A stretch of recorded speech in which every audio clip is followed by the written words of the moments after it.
Once there was a man Gubbon Seer, and he had a son called Jack.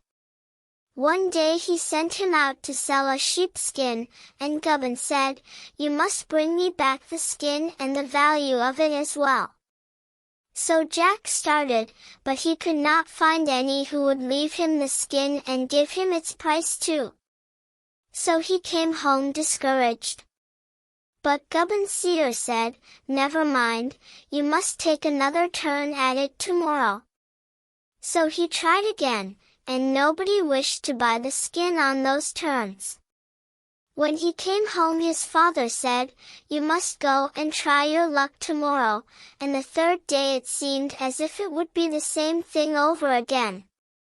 And he had half a mind not to go back at all, his father would be so vexed. As he came to a bridge, like the creek road one yonder, he leaned on the parapet thinking of his trouble, and that perhaps it would be foolish to run away from home, but he could not tell which to do, when he saw a girl washing her clothes on the bank below. She looked up and said, "If it may be no offense asking, what is it you feel so badly about?" "My father has given me this skin, and I am to fetch it back and the price of it beside." "Is that all?" "Give it here, and it's easy done." So the girl washed the skin in the stream, took the wool from it, and paid him the value of it, and gave him the skin to carry back. His father was well pleased, and said to Jack, "That was a witty woman, she would make you a good wife. Do you think you could tell her again?"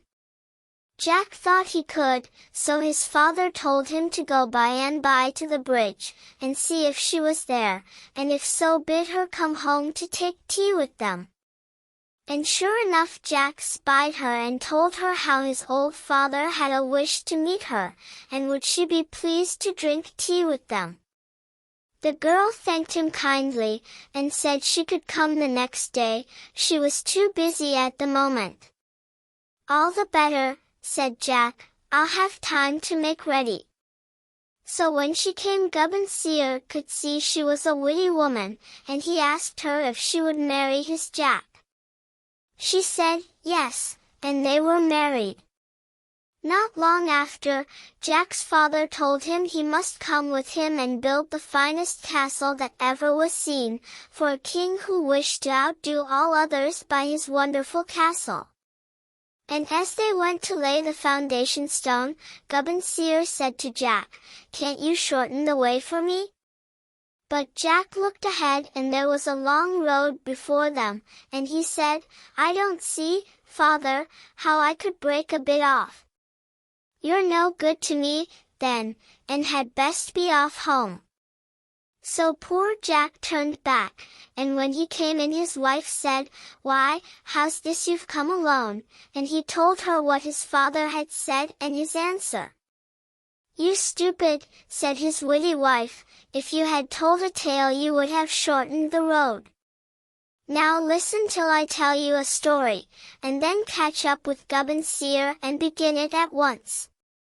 He will like hearing it, and by the time you are done you will have reached the foundation stone." So Jack sweated and overtook his father.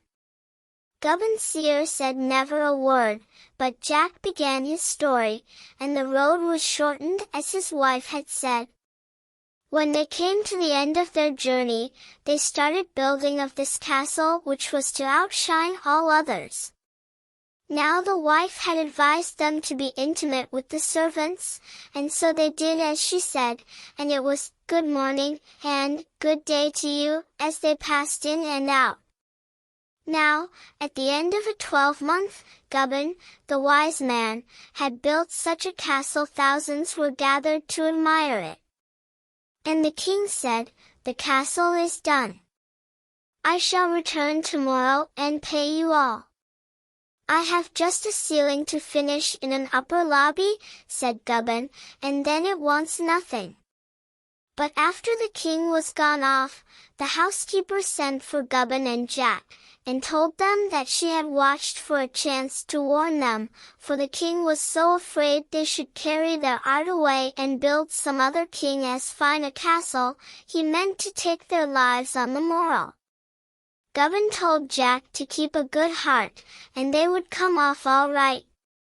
When the king had come back, Gubbon told him he had been unable to complete the job for lack of a tool left at home, and he should like to send Jack after it. "No, no," said the king, "cannot one of the men do the errand?" "No, they could not make themselves understood," said the seer, "but Jack could do the errand. You and your son are to stop here." "But how will it do if I send my own son?" "That will do." So Gubbon sent by him a message to Jack's wife. "Give him crooked and straight." Now there was a little hole in the wall rather high up, and Jack's wife tried to reach up into a chest thereafter, crooked and straight, but at last she asked the king's son to help her, because his arms were longest. But when he was leaning over the chest, she caught him by the two heels, and threw him into the chest, and fastened it down. So there he was, both crooked and straight. Then he begged for pen and ink, which she brought him, but he was not allowed out, and holes were bored that he might breathe.